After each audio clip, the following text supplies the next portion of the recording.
Hello, friends, and welcome to Wake Nation 21, the first fan fueled YouTube channel dedicated to everything Wake Forest athletics. My name is Josh Chilton, and I'm your co host here with my brother and fellow co host, Shane Chilton. And this live stream is dedicated to the true Wake sickos. Because those watching live, if you're watching the live stream now, you could be watching Arch Manning and the Longhorns taking on Jeremiah Smith, Caleb Downs, and the Buckeyes. But you're here with us now, and we appreciate that. And if you're watching on the watchback, we also appreciate you too. Um, wow, that was quite an experience last night. Let's start with just a quick summary. Our Wake Forest football team escaped near disaster last night by pulling off some crucial defensive stops down the stretch to hold on with our buttholes clenched to win the game 10-9 in the end. Shane, you and I have spoken briefly before the show today, and I think the audience might notice a little distance between our perspectives and takeaways from the game. But could you share with me just, your general thoughts about the game last night and, real quick, what you thought about our opponent, Kennesaw State? Sure, yeah. So, all right, game one in the bag, right? So we finally got to see the team on the field for the first time against an opponent, and there was a lot to be desired, in my opinion. I mean, we came out really strong the first drive, and Kennesaw State also came out strong the first drive, and that was almost all of the action of the game. If you watch the first two drives of the Wake Kennesaw State game, you saw most of the plays, honestly, which is kind of crazy. So, I mean, I think it's fair to say it wasn't what most Wake fans expected, but that's okay because we got to see what it actually is. You know, it was the first game for our new coach, for a lot of new pieces on offense and defense. Obviously, Claiborne got hurt, in the first three runs he had. So I'm sure we're going to talk about that, but that's never ideal. But, Kennesaw State also came out really strong. I think that Kennesaw State showed that they're not just, second year in the FBS, kind of check mark type team, which we kind of talked about them a little bit that way. But, I mean, who would have expected them to come out so strong defensively? Who would have expected? I mean, I saw a little bit about that quarterback and thought, he might be someone who is, has the maturity to play at a high level, but I think he showed a lot of ability. And I think that our play calling showed a lot to be desired, to say the least. So, yeah, there's plenty to talk about today. We've got it all in front of us now. It's not theory anymore. They played in a legacy stadium. And so, yeah, looking forward to talking about this with you. Yeah, and I appreciate that. I think that's good analysis. The motto of built in the dark, the lights felt a little too bright for us last night, right? Right. Let's start with Kennesaw State from my perspective. I didn't realize that Kennesaw State was a Division II school up until 2015. And in 2015, they went from Division II to FCS. And then last year, they went from FCS to FBS. So I just want to, say that I think Kennesaw State, the athletic directors, whoever's running the ship over there, has some high aspirations and some courage. I want to give them that. Yeah. And then secondly, regarding them, that frenetic pace that they came out with at the beginning of the game was something to behold. I've watched a lot, you and I have watched a lot of college football over the years. I don't remember a team playing that fast, getting back to the line under 10 seconds into the play clock and just going. And Right. that worked the first drive, and it worked really well when you're completing passes, getting first downs. That can wear a defense out. And after that first drive, I was like, our defense sucks. Again, we're dead. Yeah, there's a little PTSD right there. Yeah, like I was PTSDing hard, and like it was scary. Yeah. But as the game wore on, kind of like you said, like all the highlights happened in the first two drives. The rest of the game was very ugly, very Smooth fest. sloppy, and just not enjoyable football to watch. I also think the offensive play calling left a lot to be desired. I'm concerned about the offensive line. And obviously, we're all concerned about our best player. Like, if Damon Claiborne going out means we're that much worse, like, I called him the program as his nickname. Yeah, you called it.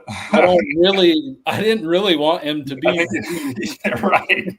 I Not didn't to want that that extent. I Like, didn't geez. want that to be literal, But yeah, so there's a lot to talk about. Let's start by getting into some stats. And so, actually, before we do the individual stats, let's just do some team stats. All right. So, team stats first downs, we had 20, they had 18. Our third down efficiency, again, my play calling gripes with the Zell. They had a higher rate of conversion. Fourth down, we were 1 for 2. That quarterback sneak was so obvious. You would not expect a 10-9 score, I don't think, Shane, right? With as many yards as we gained. No, and what Vegas gave 45 and a half, or 45 and a half exactly. So, I mean, yeah, just like I'm always right, but there's a reason that number is what it is. Yeah, in terms of yards gained on both sides, like giving up 307 yards isn't terrible. It's not great. But you would expect both of these teams to score maybe 17, 21 points with a yard output like that. And I kind of thought it was going to pick up, I mean, it slowed down in that after those first two drives, it slowed down a bit. I thought they were just getting settled in. And then I was like, okay, maybe second quarter, third quarter, it starts to pick up again. And it just never did. Yeah, it just never did. And, we outpassed them. I made a prediction before the game that Robbie would throw for under 200 yards. He eclipsed that slightly at 218. I did like his completion percentage. Yards per pass was okay, but he didn't really get a lot of chances to throw the ball deep down the field. We'll talk a little more about that as we go into individual stats. They outrushed us. We let them run for 158 yards. Obviously, we were missing Demond. Penalties, I thought, besides the roughing the passer on Quincy Bryant, which I thought was a really bad call because That was a bad call. Williams, his arm was still in motion as Quincy was hitting him. And I think the refs need to learn like the basics of like gravity. Like he cannot control that he lands on top of him. Like it's I just think a lot of times it looks a certain way, and it's just it's like they throw the flag. It looked like he was, pounding him to the ground, but it was just that he had hit him while he was throwing, and that's just what gravity did. But the penalties, we were very lucky that they canceled out our penalties. Yeah. We're going to get into this thing about us playing the smartest and being, an academically gifted football team and what that should mean for us. We won the time of possession by 9 minutes, so that was good to win the time of possession. But at the same time, like when you're going at a pace like they play at, you probably expect the other team to have more time of possession. Yeah. All right, Shane, you want to talk about Wake Forest offensive stats, starting with Robbie? Sure. Yeah, we got Robbie here. He went 20 for 28, 218 yards. He had that rushing touchdown. Not sure why that isn't, doesn't populate in. Oh, it's passing. Okay. So that would explain it.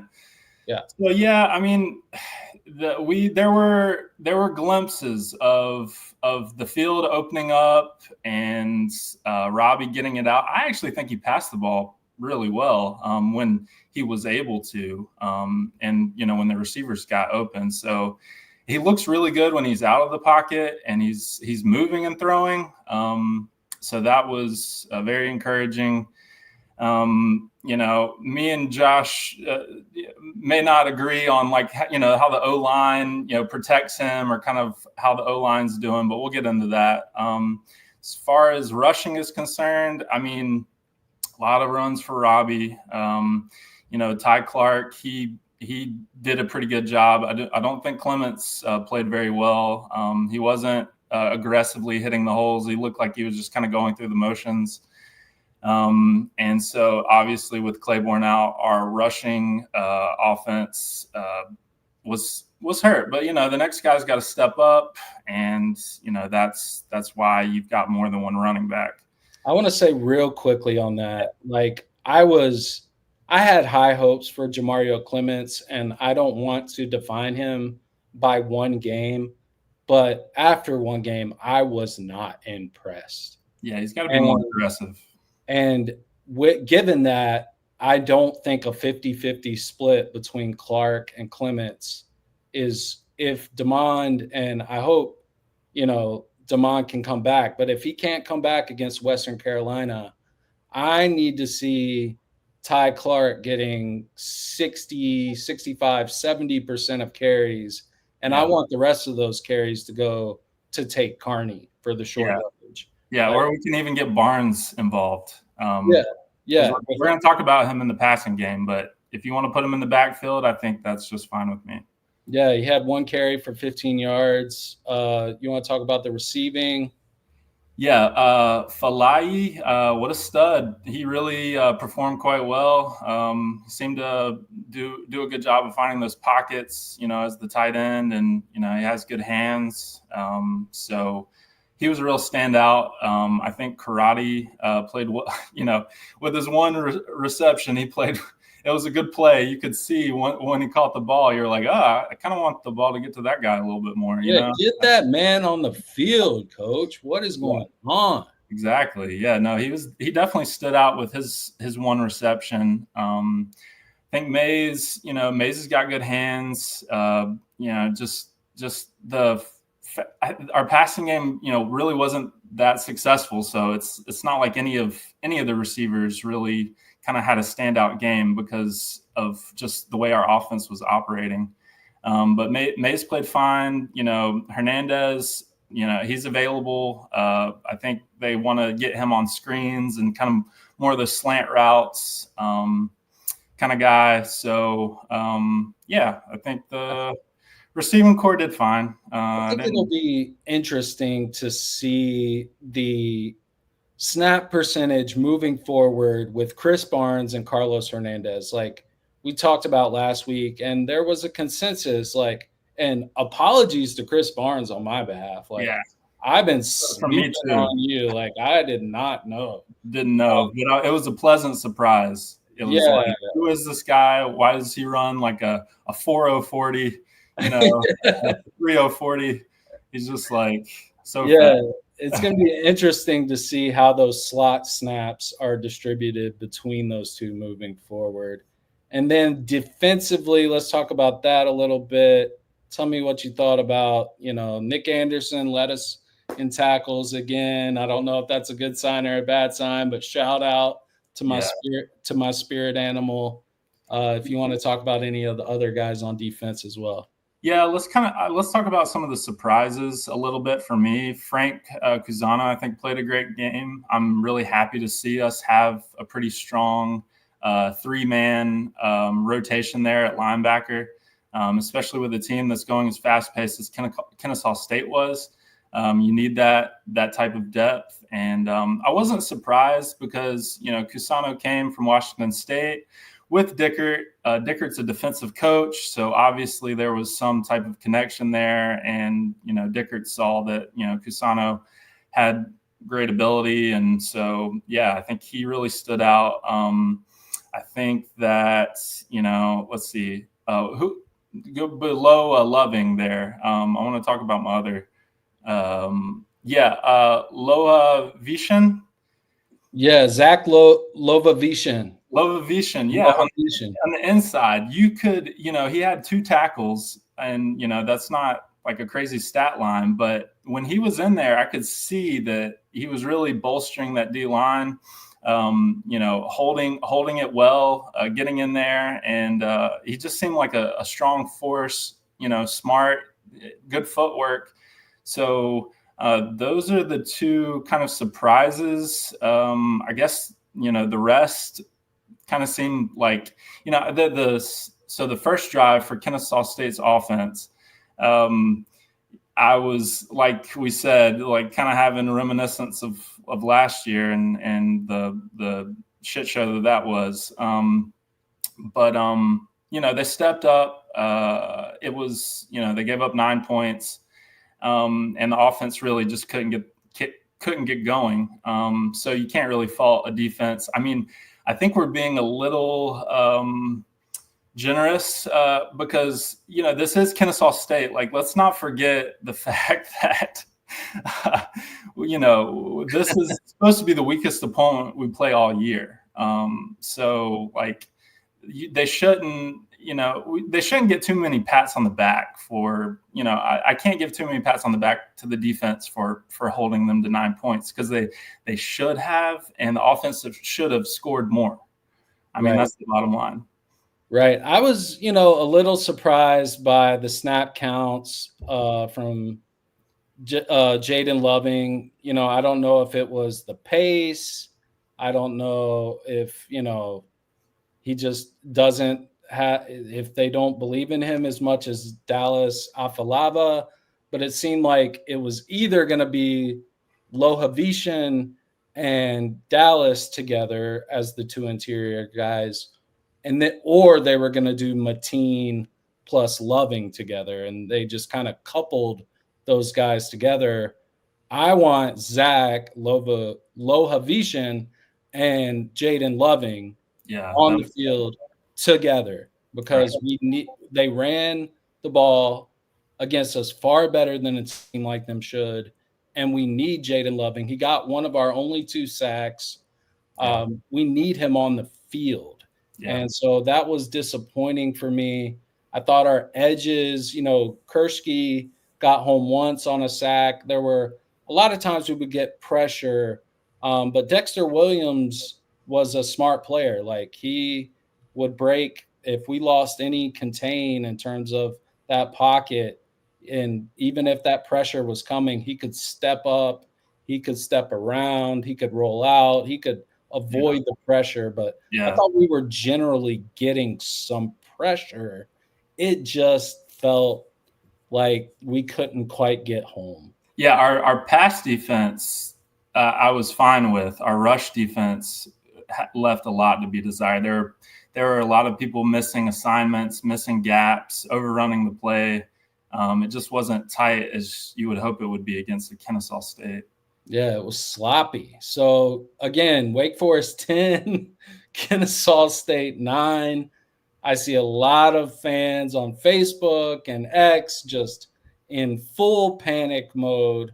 I'm going to try to assuage a little of that as we go through. We only have 5 slides, I think. And I'm going to try to assuage some of that, but we got to be realistic as well.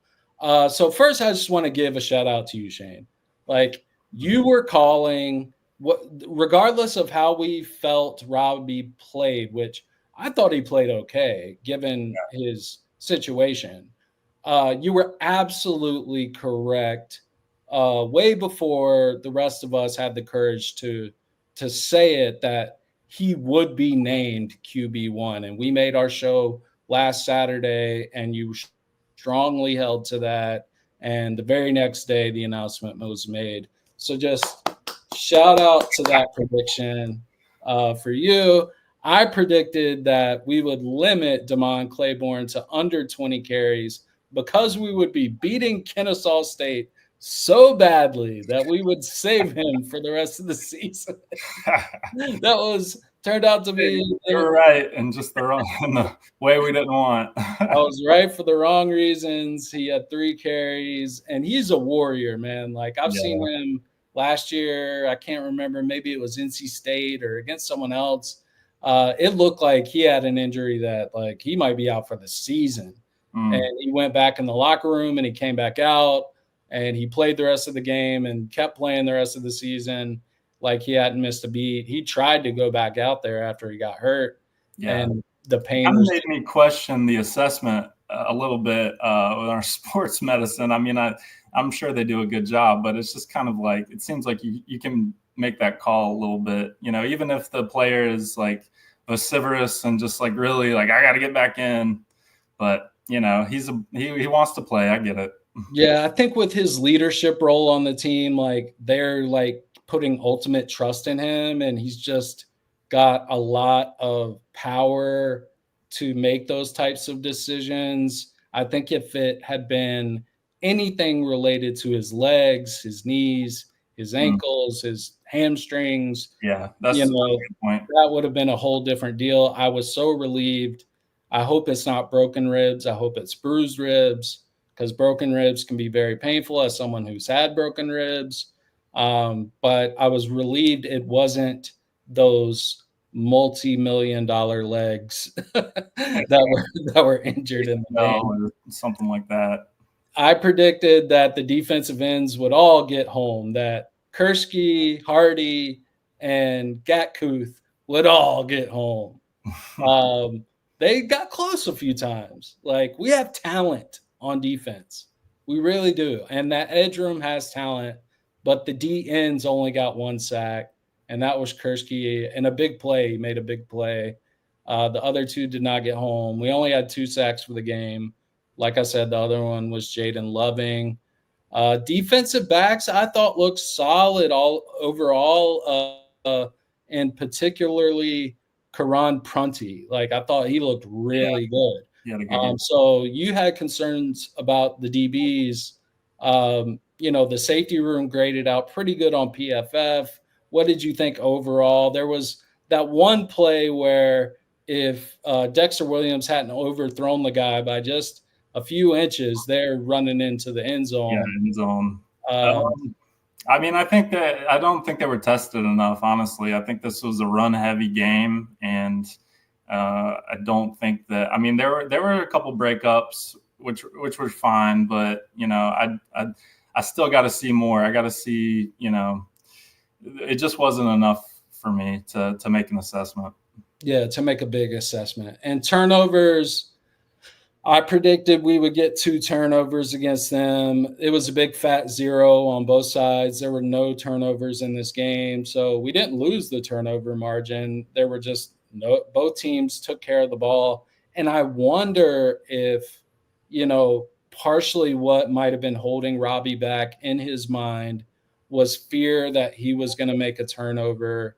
And maybe that had been emphasized to him as a coaching point. And they said, Robbie, if you just take care of the ball and do your job, we will win this game, which turned out to be true. But I think at the same time, like, I was just watching, they were talking about Arch Manning, and there is no comparison between Robbie Ashford and Arch Manning, but just about playing with a level of freedom and looseness, and not being afraid to make a mistake. Instead of being kind of tight. So they didn't unleash. I felt like they didn't unleash him. Like they kind of put handcuffs on him a bit. Yeah, and we're going to talk about that here. Let's first talk about stock up. So reasons for optimism, folks. I'm an optimist, baby. Let's talk about the reasons for optimism. So, you know, my reasons for optimism. And someone challenged me on Facebook just like 30, 40 minutes ago. And I said, we have talent on this team. And he said, I don't see where we have the talent. Could you point that out? I said, watch the show and I'll tell you. So let me. You said watch the soccer team. allow me to tell you where we have talent. Rashawn Tongue, you probably don't even know who he is. Starting safety for us, played very well, had a good PFF Yeah, score. Nick Anderson played really well. Karan Prunty played really well. Devon Patterson is a stud. He was injured, still played, didn't play super great, but that's another talented player. No one can deny the talent of a Quincy Bryant. A Frank Cusano showed us last night as a redshirt freshman. He has a lot of talent. Our defensive ends have a lot of talent. Jaden Loving, Lova Vishen. yeah. Um, Jason was moving around pretty well. yeah, and so there's talent on defense, and I would say there's talent on offense too. You can't deny that Robbie doesn't have talent. Right. You can't deny that Falai doesn't have talent. Karate Brenson, Micah Mays, Barnes. and the next stock up, Chris Barnes, a guy that, I knew we had brought him in from Washington State. Like, I knew he was small, but I did not know he would look almost like a Greg Dortch, an early Greg Dortch clone Exactly. this early. So stock up on Chris Barnes. Again, we've talked about Eli Falai. I mean, he has an NFL looking body Yeah, he's huge. and an NFL looking like that one catch he made Got where he, great hands. where he had to reach his hands out when Robbie was rolling out. Like, he made some great catches, and so there's talent on this team beyond Damon Claiborne. I think Ty Clark. I mean, there weren't a lot of huge holes for him, but I thought he ran well. I really did as a number 2 running back, and just resilience. Like, yes, it was ugly. Yes, we played bad. Yes, it was Kennesaw State.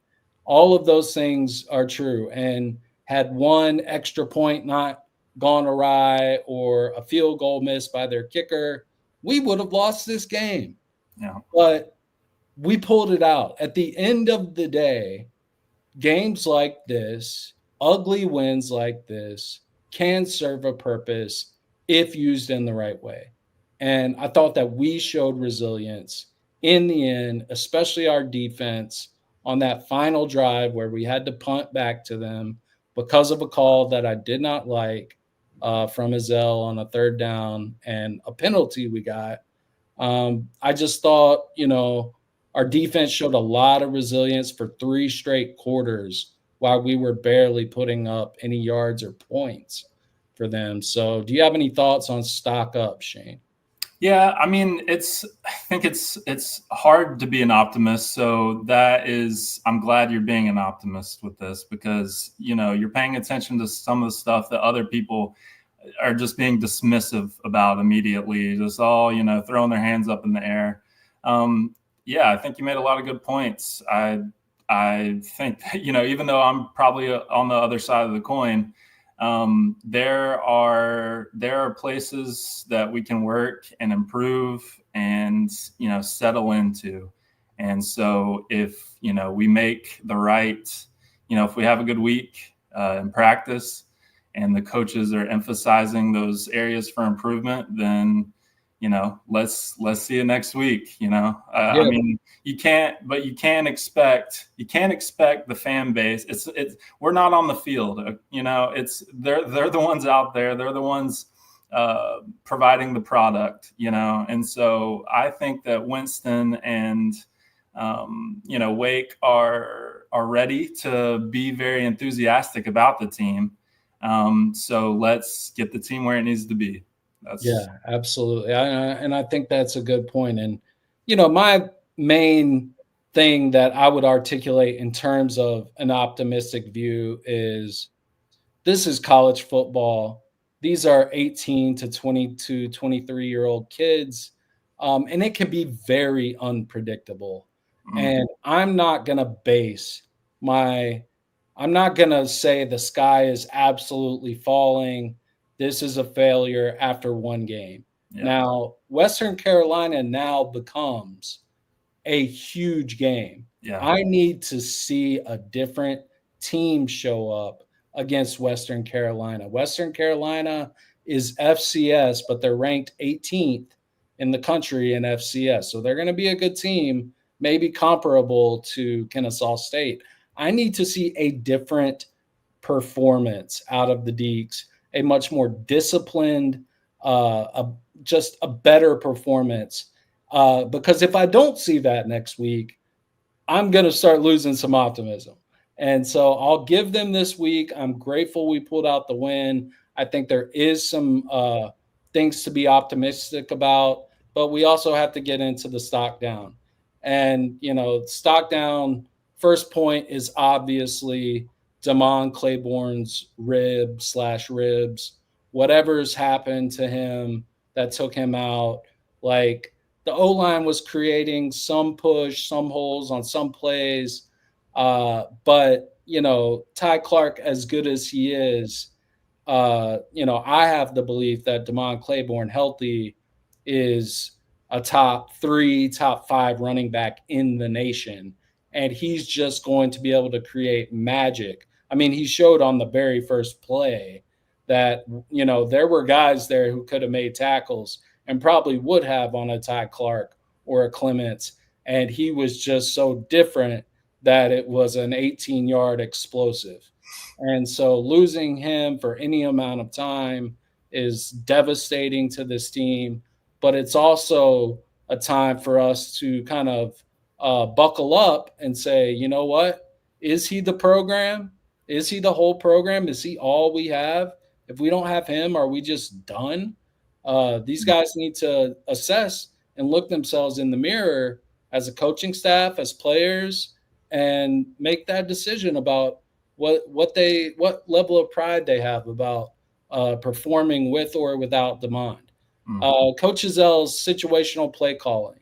There were these third downs, 3rd and 5s, 3rd and 7s, 3rd and 8s, where he's calling these surprise run plays.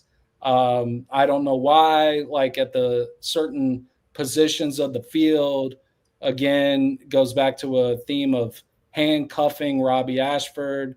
If you're going to name him the starter, Coach Ezel, let him cook, let him try, let him actually succeed or fail. Don't put handcuffs on the kid, in this tight game that we need to win. The offensive line performance, you and I may have some disagreements about that, Shane. I thought the pass blocking, like part of the problem, and I'll take a little slack off Ezel, is, there were a lot of times where the pocket was breaking down pretty quickly and Robbie was forced to improvise, scramble, try to make something happen. I'm not talking about the designed rollouts. I'm talking about plays where they were, Melvin Ciani had a rough game at left tackle. He just absolutely did. And then finally, the smartness factor. Like, it was talked about in the preseason. Like, these are, these guys understand the concepts. These guys are high IQ, Wake Forest student athletes. Show me that, guys. You played sloppy as hell.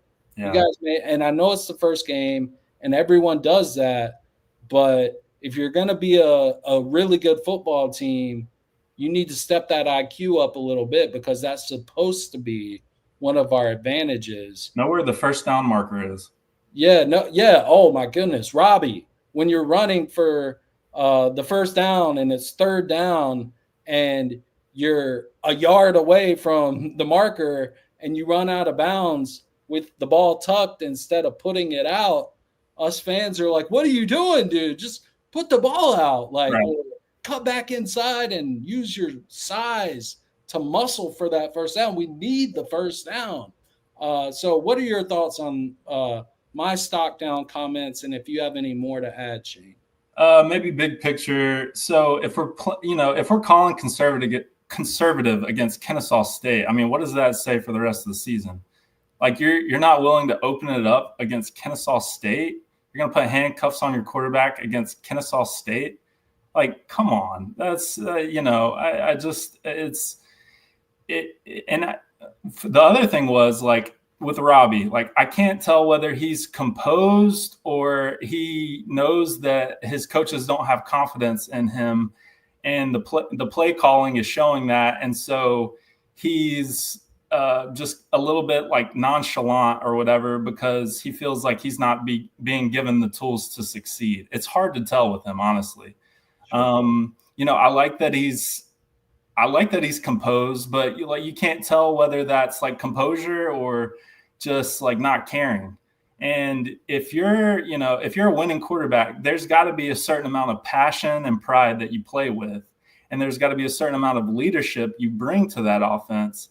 And I'm not going to put it 100% on the coaches, and I'm not going to put it 100% on Robbie, but one of those has to move a bit. Yeah. Because if you don't have full confidence in Robbie from a coaching standpoint, then put Purdy in. Okay. If you let him, give him the reins and let him open up, a little bit better play calling, and then he doesn't step into kind of a passionate, force, then, the same thing. So it's not one or the other. It's just hard to tell at this point because it's just been one game, but that's kind of my big picture takeaway. Yeah, I mean, we clearly lost our offensive leader when Damon Claiborne went out. And our offensive leader can be Damon Claiborne, but it also has to be the starting quarterback.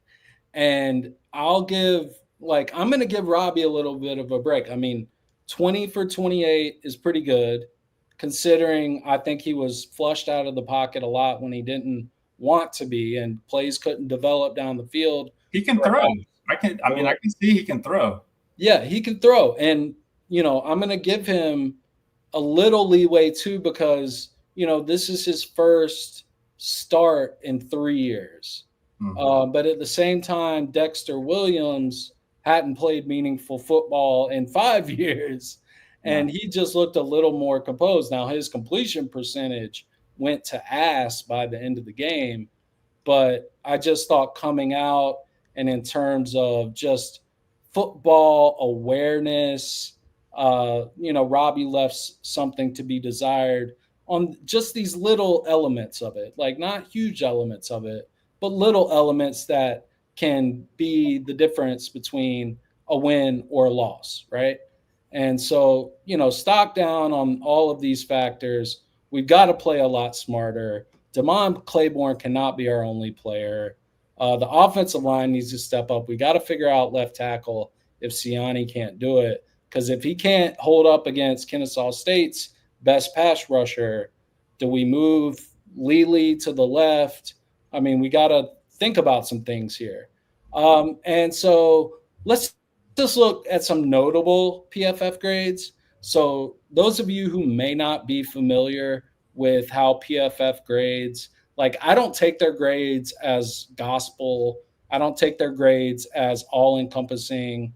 Like I think sometimes they get some things wrong in the way they grade players, but I do think it's a decent reference point.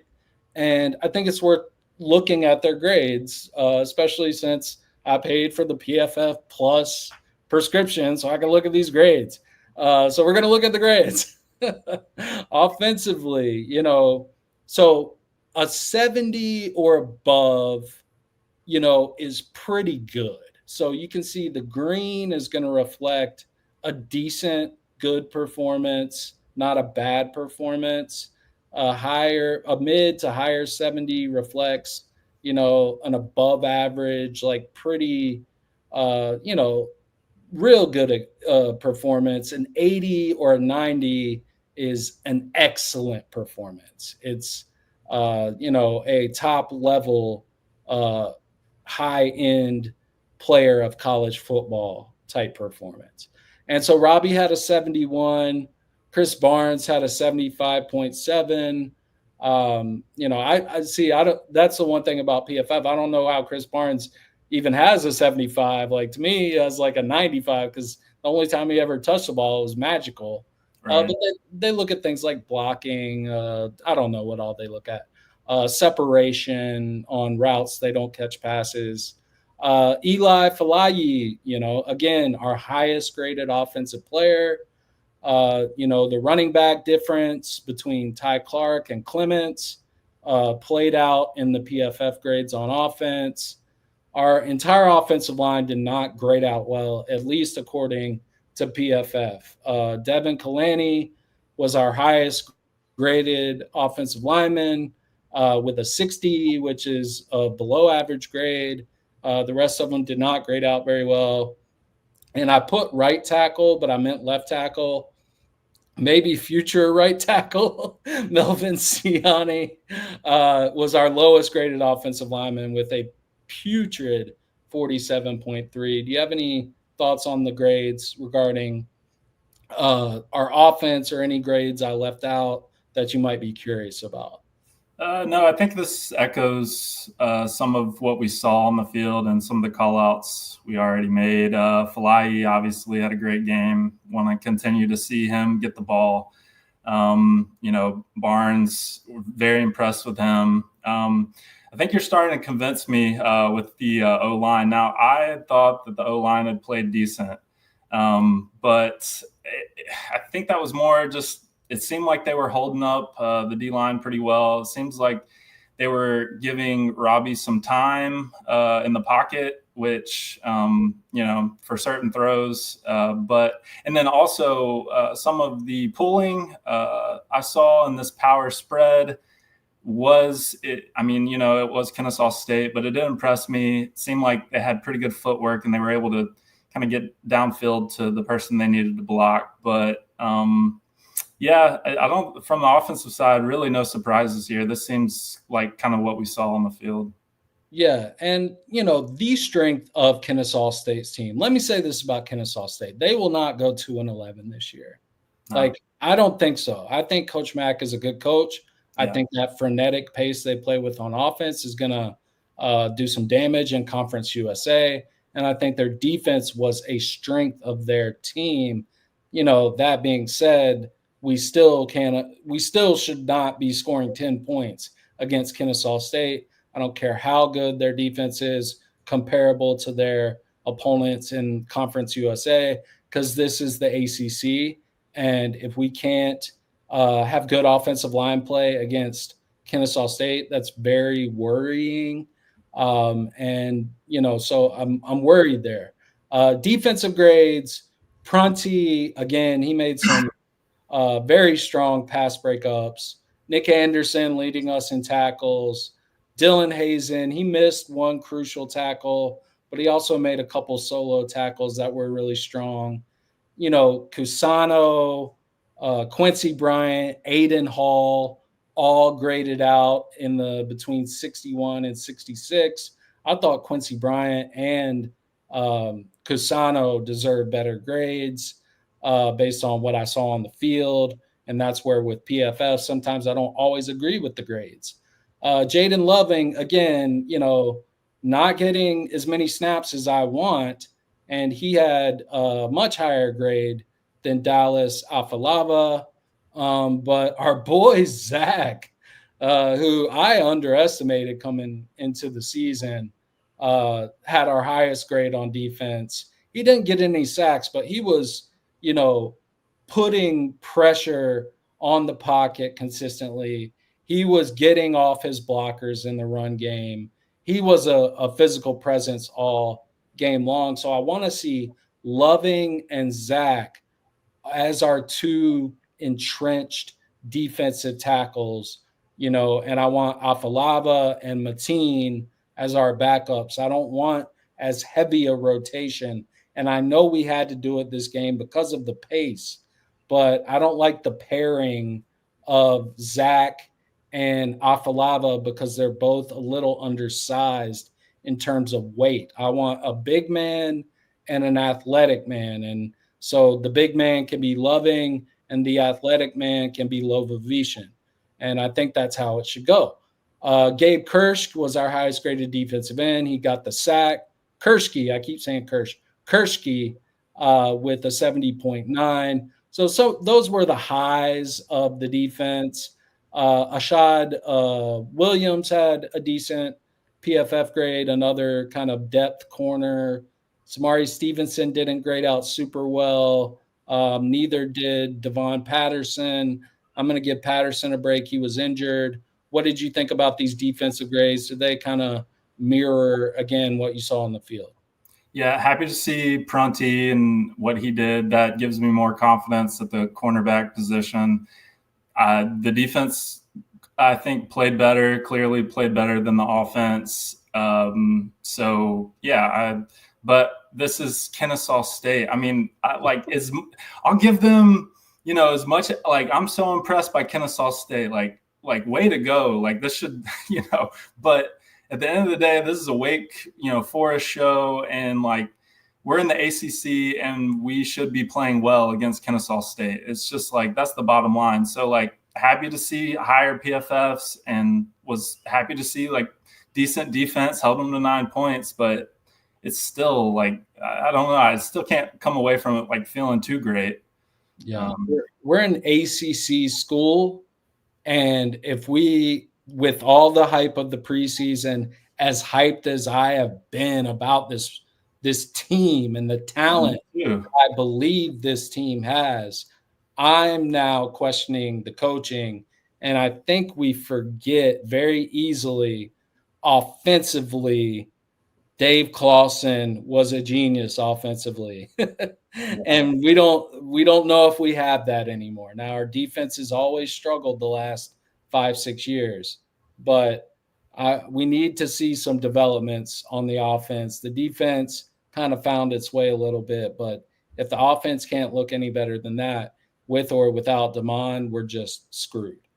And it's not going to be a good season. So Western Carolina preview show Tuesday night at 7 p.m. Eastern Standard Time. I hope Shane can join me. Shane's schedule is a lot tighter than mine, guys. So you got to cut him some slack if he can't join me. It's going to be a brief preview. It's not going to be quite as extensive as the previews we've done before, but we will look at how they play today against Gardner-Webb, and some key players to watch out for on their team and kind of their scheme and what we should anticipate going into week 2. Weekly recap shows for the football, like this, it's going to depend on when we play. If we play on a Saturday night, it might be Monday before we do the recap show. So the schedule is going to start to vary a lot more.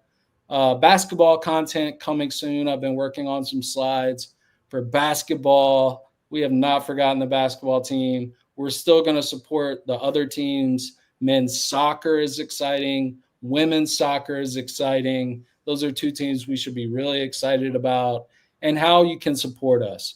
I'm still working on setting up the Patreon, for those who might want to support us financially. But in the meantime, support this channel, guys. We are trying to build the mission of this channel is to build a greater YouTube presence for Wake Forest athletics on YouTube. And we need the support of all the fans, whether we're winning, whether we're losing. If you're a true diehard Demon Deacons fan, we need you to hit that subscribe button, hit that like button, make a comment, tell us we're idiots, whatever you want to say to us, make some comments, give us some feedback about what we can do better. We're always willing to grow and learn, but we're just really excited and honored to be able to continue to do this thing. And we just want to thank everyone for their support. Let me go back to the normal screen here. Shane, do you have any final thoughts before we sign out? Just happy to be into the season. Happy to be getting into the fall. We're gonna, don't lose heart yet. I don't want to give that speech at this point because that's just, but it is the first game, and there's plenty more football to be played. We're gonna cover soccer a bit, like Josh said. And, we're number 5 in the nation, won our first 2 games. So be sure to buy tickets to go see Wake football. Be sure to buy tickets to go see Wake soccer. be the presence there. Neither Josh or I live in Winston-Salem, so we're not able to go to the games. But continue the support, and I have a little bit of flexibility with us, and we'll have some flexibility with you as well, just in terms of content. And but yeah, we appreciate all your support, and I'm looking forward to the season. So we're getting into the games, we're getting into the content. So look for some good analysis. That's kind of why we're here. Yeah, football is back, baby. Like pro football is coming, college football is coming. I love football season. Players, don't make me turn this hat back around next week. That's what I'm telling y'all. Don't make me turn this hat around. We need to show some more fight, some more discipline, or I'm going to have some words with you fellas coming into next week. You might have to I'll always pull for you guys. We love the Demon Deacons. We love Wake Forest Athletics, and we're so glad we get to do this show and support it. So thanks for watching us. Go Deeks. We'll see you guys soon. Signing out. Go Deeks. Peace.